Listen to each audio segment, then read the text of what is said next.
Today's podcast is interesting at many levels because the guest today is Gurinder Sahi. I've known him for many years. He's a friend, a younger brother, and I really appreciate his presence here today at MySoho. Gurinder represents Chandigarh University. He is a part of the department ELPD and is also a content writer. He has been a travel enthusiast. He has worked with decathlon. He understands how fitness and mindset works. But today we are not here talking about Chandigarh University. We are here to understand from him how psychology works for a child, how psychology works at work, and how do we all generate a growth mindset out of our comfort zones. So Gurinder, over to you because this is one interesting topic for everyone, and we want to learn from you. Thank you so much, Tushar Bhaji. It's a great honor to be here. I have been working as an experiential learning facilitator for long now. It's about 8 years now, and that is where my journey from a normal mindset to the psychology-oriented mindset came into play. So I started learning about children, how do they work, how learning happens, what actually the learning is.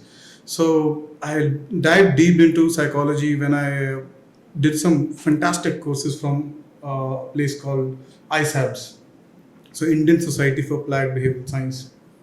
So I went there and explored my inner world with them, and those were great tools actually.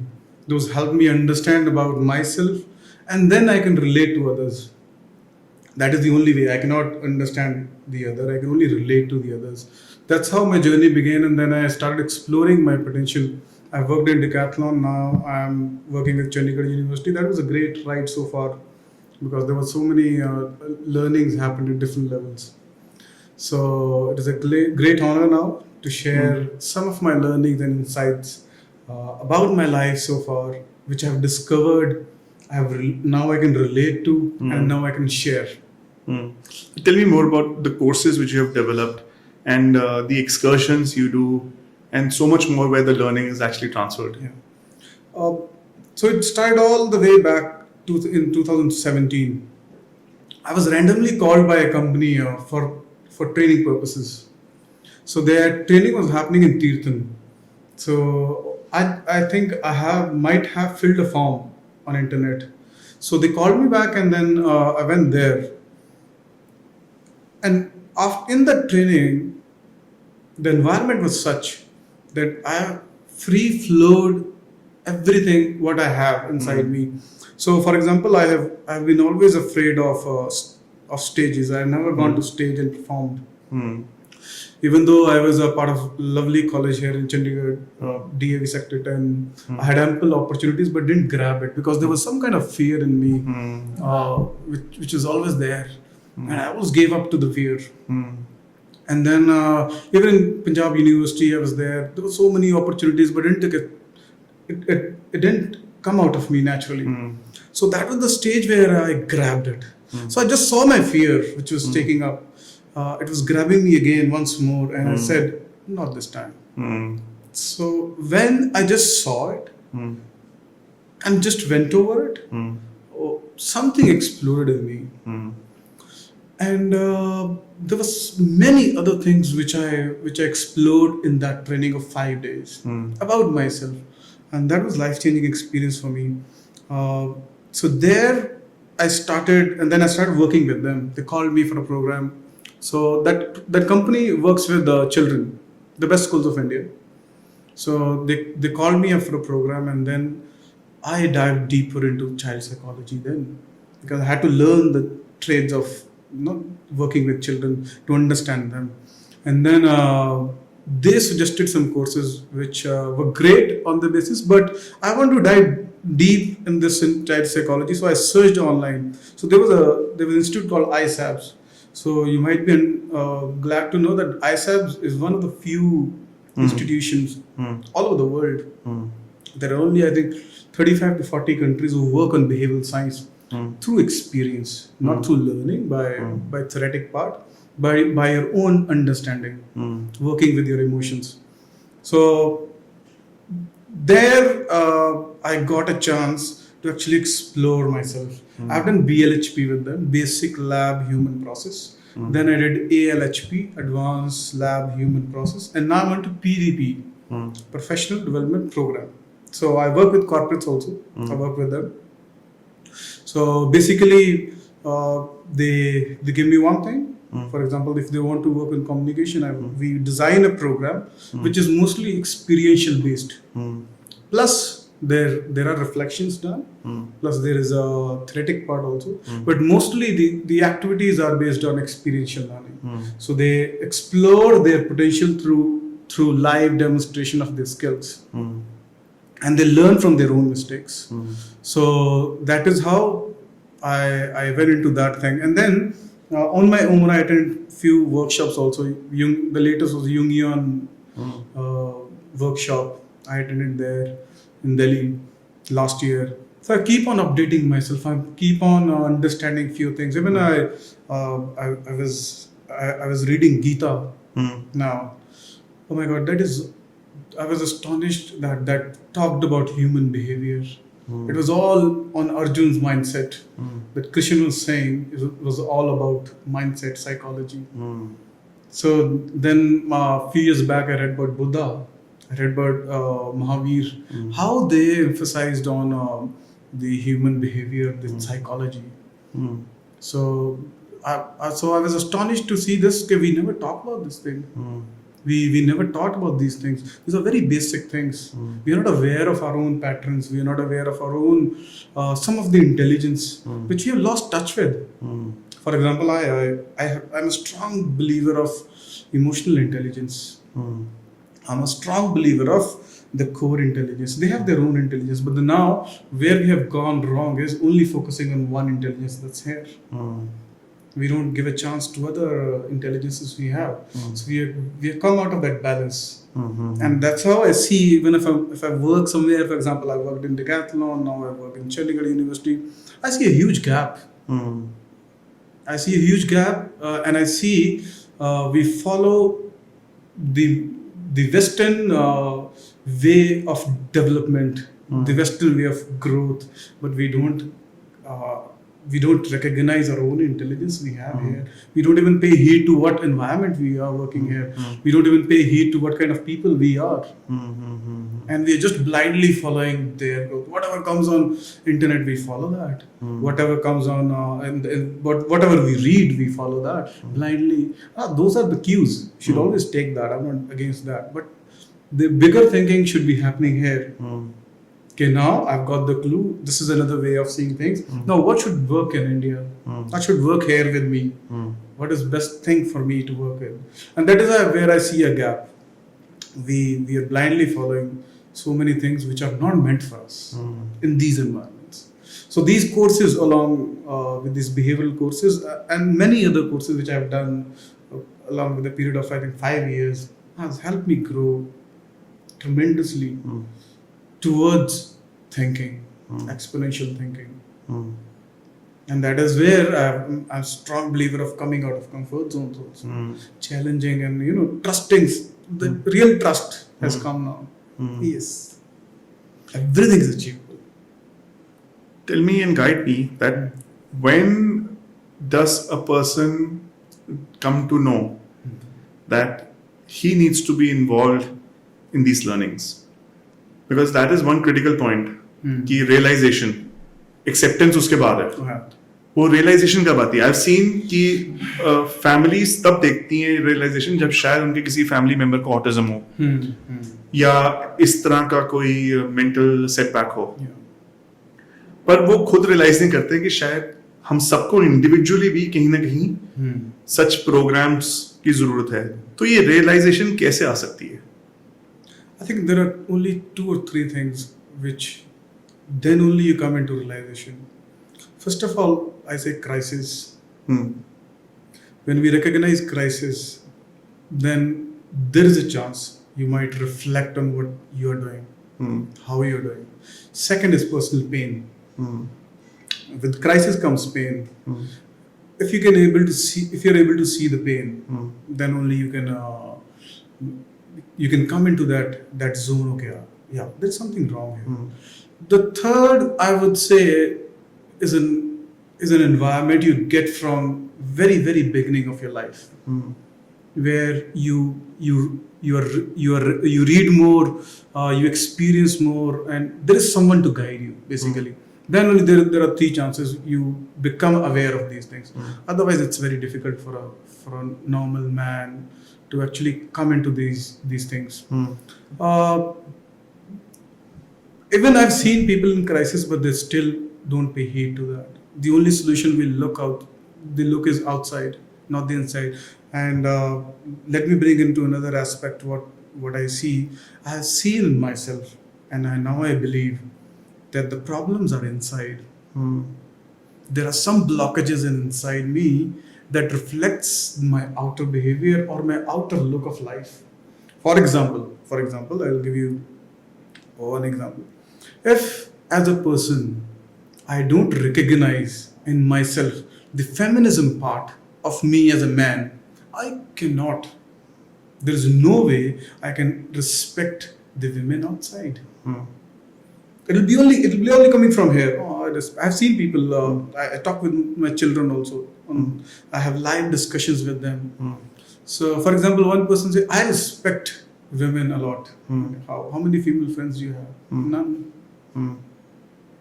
So, there is a gap between what we think about ourselves and what we are actually. There is a gap between that also. In my mind, I might think I'm a very hardworking guy. I'm a very passionate guy. I'm a very intelligent guy. But on the ground reality, it could be different. The only measurable part is behavior. So I asked him, how many female friends do you have in college? He said, none. So what should I believe then? But he said, I respect women. So there is a blockage. There is a blockage. And that blockage I can easily recognize now because I have recognized these blockages inside me. Okay, when you don't accept the feminism part inside you, you cannot actually connect with women. That is why most of the men have so much of difficulties connecting with women, with feminism part. That's why they all complain. The only thing is, there's nothing to understand. The only thing is we have to just let ourselves be. And then the things will come in forefront. What are my problems? And those things, now, if I solve that thing, if I accept those things inside me, it'll change my outside. I've seen in myself, the moment I started realizing this, so I was in a workshop. So there's one great personality who works all around the world around feminism. That is Gurinder Singh Sahi. She's from Bengal, West Bengal. So she travels all around the world. And I said to him, when I first realized my inner feminism, the thing, I said, oh my God, Gurinder, I've just realized I was suppressing my feminism part because I came from a typical patriarchal society where the father is the head, the man being man is, admired at the most, but the female qualities are always suppressed and they're not even given chance to, be the part of a family where they have to take important decisions. So I came from that family and I was toxic at some level, which I didn't even knew. And that was reflecting outside, but I didn't even pay heed to that until that became a pain and I started realizing I was more aware of myself. And I said, I've just, come to a part where I think I'm able to accept my feminism part right now. And that is a problem with the men, I said. And she laughed. And she said, and she shared with me a great insight. She said, Gurinder, it's not only the men, it's the other way around also. I have been working for the last 10 years with women and men. Even women find difficulty to connect to their true feminism part. And it's not only the men. The first interaction a child has with women. A boy admires her mother. But imagine if mother is not comfortable in her own feminism qualities, how would he transfer those values, those things in a boy? So it just struck me, oh my God, yeah, it is. And now I see. Now you notice also. Yes, now I can relate to, okay, what is happening? She said, simple example, see women, See, they dress up. They're all fascinated with men because their dress is so inspired by men. They wear denims. They're so obsessed with denims, t-shirts. It's not nothing bad. She said nothing to categorize because these are men clothes only. But the only thing, how fascinated women are with men because they want to have that kind of authority that men have. They want to have that luxuries those men have, those freedoms that men have. So they're not fascinated with men. Actually, they're fascinated with freedom, power, authority. So that's how they're so fascinated with men. So understanding that there is a gap. Yeah. How do you fill this gap? That is where I say it has to be at very basic level now. Our schools, I see the current education because I'm kind of in education now. So I see a lot of gap here. There's a dearth of actual facilitators here in India. Even this is the problem faced by even the big schools of India. We are syllabus oriented education. I think the time has come, we should move from there. We should include so much other aspects of life, understanding life. Because now you understand when the problems are inside my mindset, my understanding of things, and we're finding solution outside. So can you imagine how many Instagram pages are there telling you how to find love of your life when the real problem lies inside? And they're giving you tips and tricks. So tips are tricks for those who lacks understanding. So we are just working only on the periphery. We need to work in the core areas. That is a deeper mind psychology. We need to understand. We have to be aware of that, and that has to be done at very young age. True feedbacks, experiential learnings, free flowing curriculum. That's why people can actually move to real time skills. Right. So, are you developing any courses? I'm into that. I've been brainstorming that for the last 4 years. How can I fill the gap? That is also $1 million question for me as well. To not only on the business model, but real work. I've seen this great barrier also. To be very honest with you, because this is a learning cycle. This is a learning platform where when money is involved, there is expectation, and these kind of things takes time. This is a long process, maybe 5 years, 10 years down the line. And nowadays the only problem is we are impatient. So we are rather good with tips and tricks. We want quick hacks. We are the society now of quick hacks. Easy problem solving. So we don't delve deeper. Solutions. Deeper and permanent. Yes. So do you see? I've seen stupid things happening around where the quick hacks has done so much of damage that I was thinking, how this education developed. So I just an instance, for example, yesterday I was pondering about, oh my God, Dronacharya ji. Actually, that was the starting point where I think education system went down the line when he asked for a thumb in Guru Dakshina. Before that, the education system was such, you just give the education, and then whatever a student feels, he himself will offer to the Guru. And that was the way of actually this education system works. I've seen this now. Because whenever there is money involved, whenever there is a transactional thing involved, okay, I give you this, you give me that. But that was the actually problematic thing, because many gurus were taking advantage of their shishyas. Okay, I've taught you this now, you give me this. And sometimes it was very, very unreasonable on the part of gurus. So that's how the len-den the transactional. I wanted to come on the same page. And but now that has come. I've seen this problem whenever there is a transactions involved, the true education doesn't happen. Never. So Then you have pressure of delivering the child. Child doesn't know, but the parents they're into. I want my children, to be good at this. But that's a long process. Maybe what we are delivering now have the result after 10 years or maybe 20 years. But now the system is such they want results, and that is not how this platform of education works.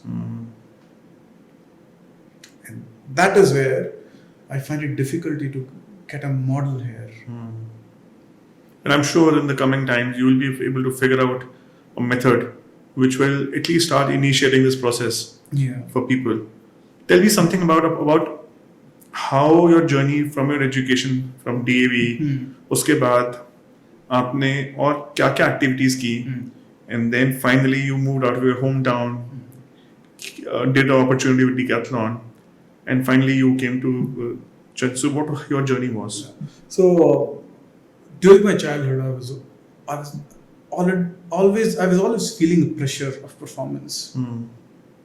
I studied in a good school where I didn't feel any pressure, but there was some kind of expectations from my parents, from my side, and that actually pressurized me. And that brings to me another conclusion now, that no man can be at its optimal performance when there is pressure.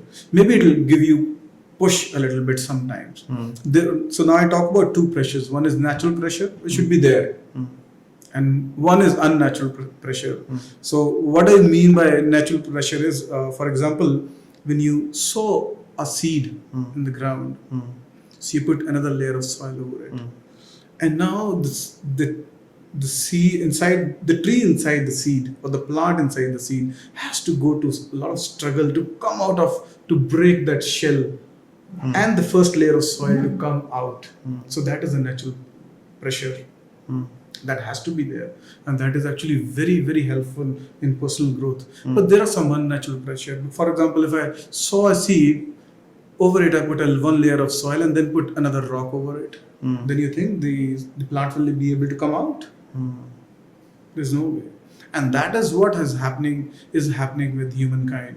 We have built unnatural pressures over us. So we are not able to grasp or make use of great potential that every individual has. So now there was a pressure on me to perform actually, and I didn't like it all. And that's how the whole of my school career went that way. I didn't want to go for commerce. I didn't have any idea about it. I went for commerce. Then I came here in DAV Sector 10 for my BBA.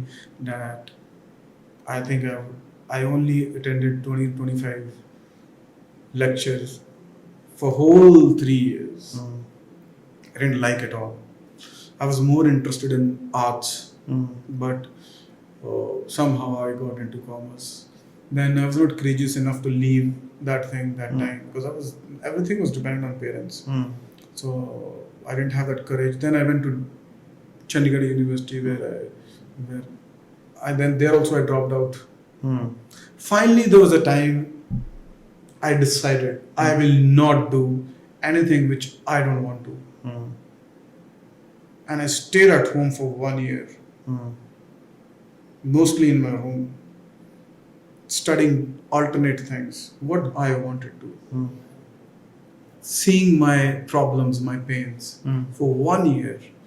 The only thing I used to do is yoga in the morning. Evening I used to go for soccer. That's it. I lost 25 kgs then. And then at that time I got introduced to spirituality, meditation courses. I went everywhere. I went Brahma Kumaris, I went Art of Living, Sadhguru, then Osho's. I was very fortunate to have an Osho meditation nearby my house. so that I come to know these are. I'm not saying I was fortunate enough to go there to learn something extraordinary. Yes, the extraordinary thing was there's nothing there in the meditation camps.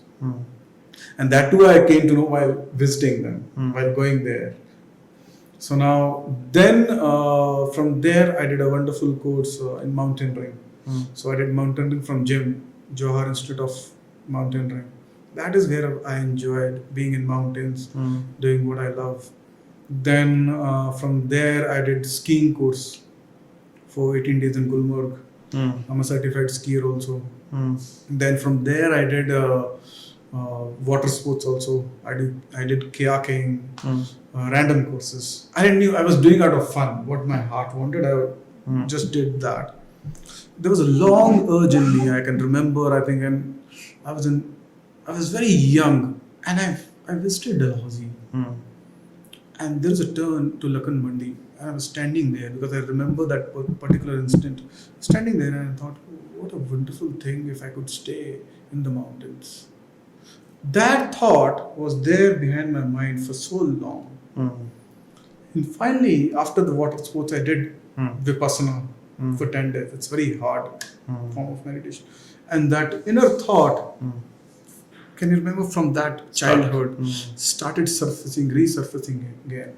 And I finally decided, yes, I'm going to live in mountains.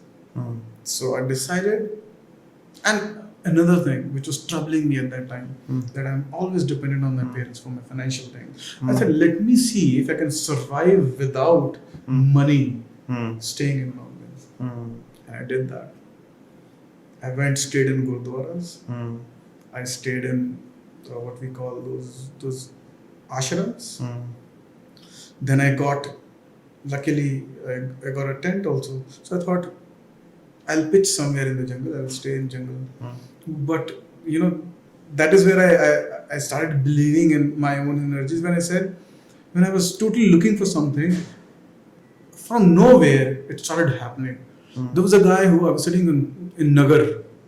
So I was sitting in Nagar on the stairs and suddenly thinking, where should I stay? How will I stay? How will I manage to eat? Suddenly there's a guy sitting next to me talking to me. Said, Hanji bhaiya, what are you doing here? I said, baat hui. Then he said, why do you want to pitch tent? I have a hut in jungle. He offered me a hut. When was this? In 2013. And then I said, wow. And can you imagine? I'm staying in mountains. The view of my home was like, I have lovely, beautiful Pir Panjal range in front of me. Loads with fresh snow. And then outside my house, there is one peach tree, one pear tree, and the apples are not blooming now. And I have everything fresh to eat, a lovely place to stay without worrying about rent and anything. And in the evening, he used to invite me for dinner. I had all covered. 6 months I stayed there. And then some of my friends came, took me to Leh Ladakh. And till that time, I had a realizing also. We have a beautiful setting back home. Because now, the most of my time while I was staying there, even though I got managed everything, but still, all of my energy was going into what would be my next meal, what would I do, and what next meal is 3 times a day. So 3 times a day I was worrying about that. Even though I managed everything, but still my whole of my energy was going there. So then I realized how beautiful our home settings are, where we need not to worry about our meals and everything, and we can focus on our own things. So then I realized going to jungles is not a solution. It's a kind of running away which one should experience to know that, to have a greater, deeper understanding. So our mind doesn't work like that. For example, if I say you something, you read somewhere, you think you've got or we have got that knowledge. No, that is just a piece of information that just floats around on the surface of the mind. There are 9 deeper levels of mind. those information has to go deeper. Then only that is your knowledge. Then. Otherwise, it's just information. So people say, well, this do we know. Why do you have to go there and experience? But the experience of that gives you a deeper understanding, and that reflects on your behavior. And that is why I see people having lots of information, but that doesn't reflect in their behavior. So somebody asked me, what should I see you? Well, you talk spirituality, you talk this. Who are you exactly? I said, maybe what I talk is what I aspire to be, but what the kind of person I am is my behavior. So don't be fooled by my sayings. Don't go on my sayings, what I say. Always see what I do. How do I live? What do I do? How do I talk to people? How do I connect with others? That is where my true being is. So from there, living in that was a wonderful time of my life. And living from there, then I went for NOLS, National Outdoor Leadership School. That's world's largest and biggest outdoor school. So I was lucky enough to have that scholarship there. Otherwise, it's very expensive course. So I did a top leaders course there. I learned so much of good things. That is why I recommend these courses to everyone, even to my students. Please, once in a lifetime, you go out. Because these are the chances you'll have to answer that previous question of yours. How a normal people can be aware of. When the things are not into our awareness, how will we be able to come to know that these things exist? Right. And then they taught me leadership. And with your own understanding and experience, you bring out of your own version of leadership. Otherwise, if you ask a random person what is leadership, he might have read somewhere or might have experienced in his own way what the leadership could be.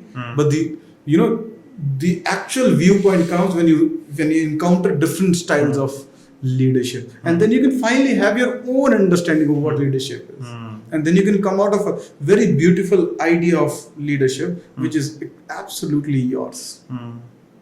Because now you bring in your own understanding plus your own values, and then you deliver that style. And that will be unique. That will not be a copy of somebody else. And that is the idea of that course.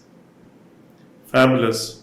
I think today's podcast, it's very clearly evident that हम जिसको भी एक normal child बोलते हैं ना, which is everywhere around us, उस normal child के अपने fears होते हैं, वो disclose नहीं होते, उसके अपने inhibitions होते हैं, उसके अपने dreams होते हैं, शायद उसको खुद नहीं पता होगा कि what he wants. So we have to create opportunities. It could be in the form of travel, it could be in the form of assignments, or could be in the form of these activities जो एक normal child को discover करने में help करेगा कि what fears he needs to overcome and eventually to live a fulfilling life. तो शायद हमारे आसपास हम खुद ही we are part of that. And we call everybody who's following a syllabus and a routine a normal child. Yeah. But that is where we need to break the barrier. And these are the sacrifices which we need to overcome. I'm going to play a small game with you, Gurinder. I will give you these 50 cards. These 50 cards have 50 questions. I will ask you to randomly shuffle and pick out any 5 cards of your choice. And then whatever comes to your mind, answer that. So I'll pick 5? Any 5, yeah. Any 5. I should answer now only or? Yeah, you can take out 5 together maybe. Yeah. And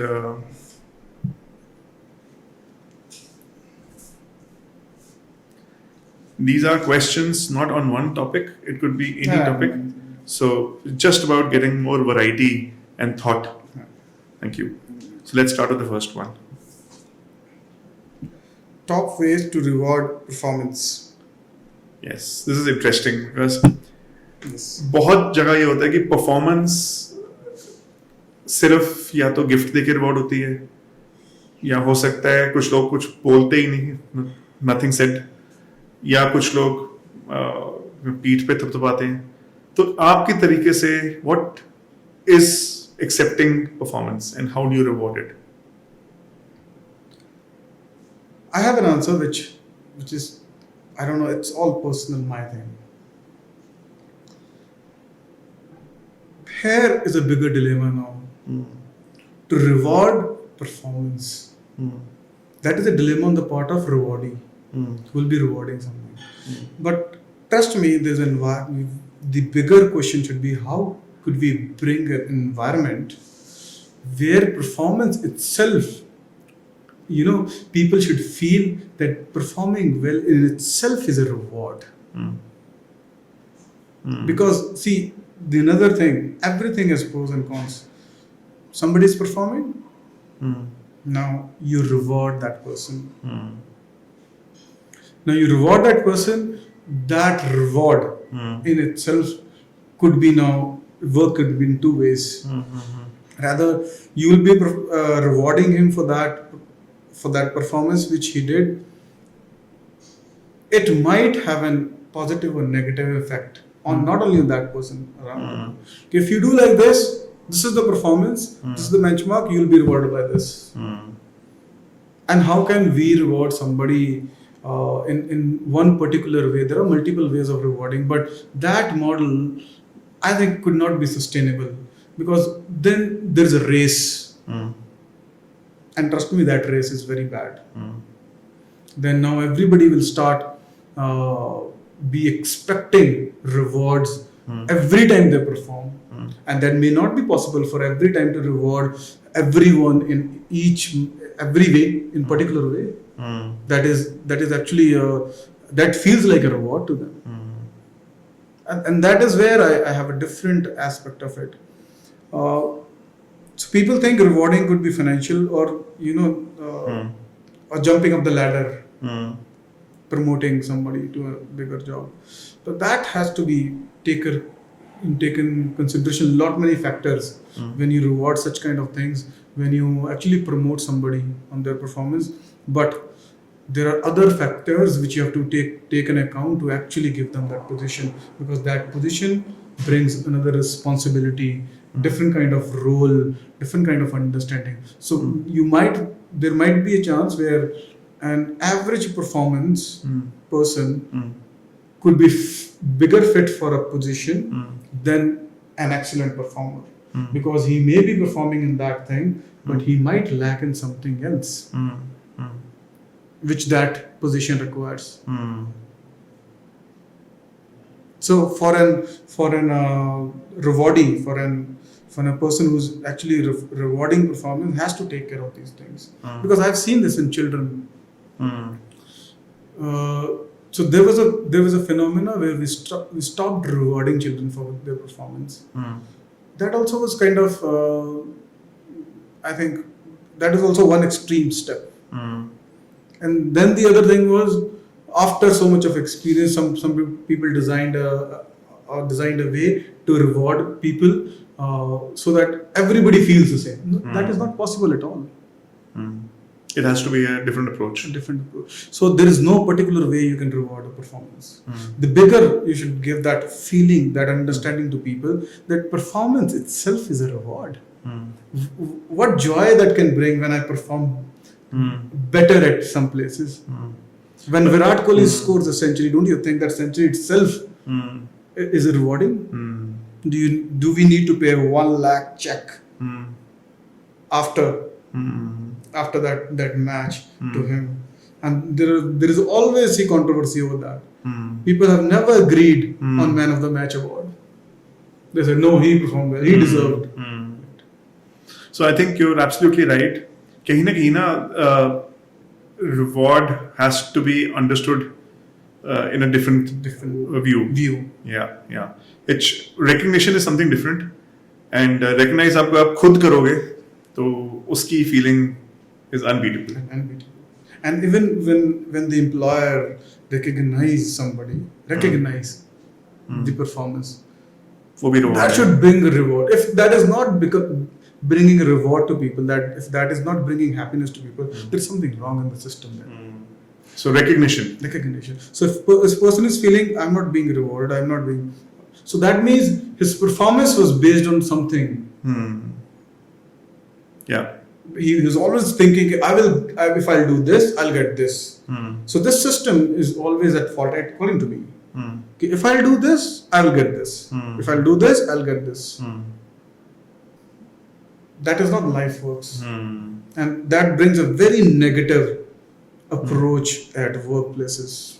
Because they think if I'll do this, if I'll perform like this, that brings a race among the colleagues. That okay, he is. Then people start putting each other down. Because then there's a race. If you do this, you do this, you get this. It should never be like that. So there should be overall understanding on the basis, on behalf of the employer. How do they want people? There is also short-term. Employer also opting for short-term policies and these things because rewarding is a short-term thing. हाँ मैंने reward कर दिया, मार में जाओ. And this is the way. And immediate reward, देखो perform किया और मैंने reward कर दिया. So jumping on to the next question. Last milestone achieved. This should be interesting. Yeah. Something which you have been craving for कि यार ये चाहिए मुझे जो आपने कर लिया. That's a difficult one. Could be anything. Yeah. I was always fascinated after the work I've been doing in behavioral science. I was always fascinated to actually work with bigger students to teach in universities or college. Elder students. Yeah. And even though I didn't have that particular education system behind me to support the eligibility criteria, but even then I managed. That's because good. My interviews went well, and I was even talking to my students that I always wanted to, and now I'm here. And now I'm here.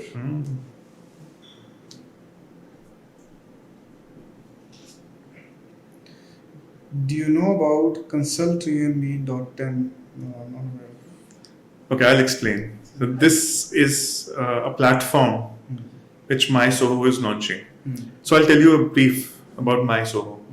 जब आपने कहा ना आपको घर का comfort मिलता है और आप जंगल में जब रहे तो आपको रियलाइज हुआ कि तीनों मील्स तो वहाँ सॉर्टेड है, तो वहाँ पे आपको फील हुआ कि जिंदगी इज फाइन. जब आपको हर बारी जंगल में सोचना पड़ता था 3 times a day about your next meal. So in that thing, your growth stops. Yes. This is when MySoho is plugging the office infrastructure. जब ऑफिस में सब कुछ आपको तैयार मिले, you don't have to worry about tea, coffee, internet, electricity, furnishing, साफ सफाई, furniture, gatekeeper, reception, boardroom, आपको सब कुछ मिल रहा है. And what will you do? You will just focus on work. So we are creating that atmosphere and infra in towns of North India right now. So MySoho ने एक चीज realise की, हम उन कंसल्टेंट्स को ऑफिस दे पा रहे हैं जो ऑफिस में आना चाहते हैं.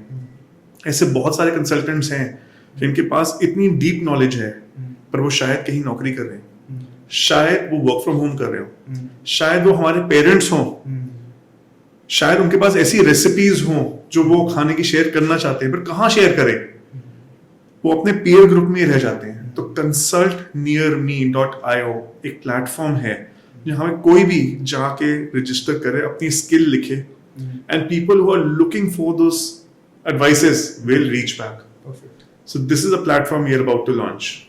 So this was about consultnearme.io. I'll register myself. Yes, we all should. It's for everyone. Yes. So everybody has some knowledge. It could be somebody who wants, knows about audio, somebody who knows about cars, somebody who knows about wires, somebody who knows about rock climbing. Anyone has some knowledge, some deep knowledge about some field. Everybody can be a consultant. And that too near me. Yes, consult near me. Yes. Perfect. It's wonderful. I think that platform will flourish. Thank you. Describe yourself in 3 words without taking your name or describing your work. So just 3 words कि ये 3 words से मैं अपने आप को describe कर सकता हूँ. Curious, foolish, and reflecting. That is insanely good. Insanely good because ये question बहुत लोगों को नहीं समझ आता है. When you cracked it in first go. Congratulations. Thank you. The last question. There's a reason why I said foolish. Because only foolish people are allowed to do mistakes. Yes. Accepting foolishness is also greatness. Biggest financial loss.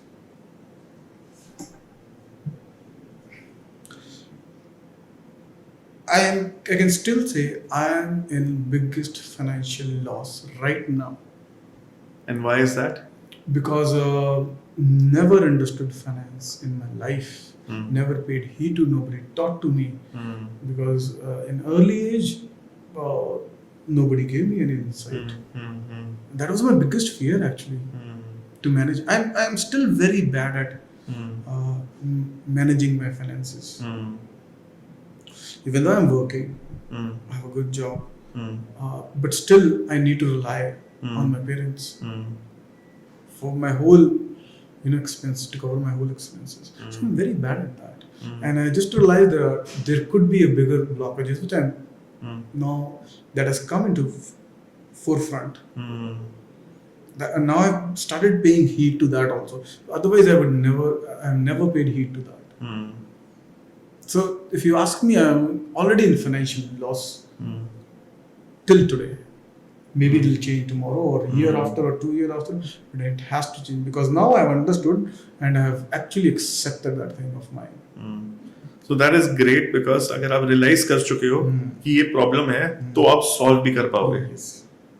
So great. On that note, Gurinder, I thank you for coming to MySoho, sharing your knowledge, sharing your insights, and somewhere I got to know more about you from deeper insights, how your journey has been. And ये शायद journey ना सबकी रही है, कहीं ना कहीं सबको वो road blocks आए हैं, सबके अंदर वो fear थे, कैसे कैसे करके हम उसको अपने आप ही solve कर रहे हैं. But ये जितना जल्दी हो सके उतना great है. Thank you for coming to MySoho. Thank you so much. And thank you for being on this podcast. Thank you. Thank you. Thank you guys.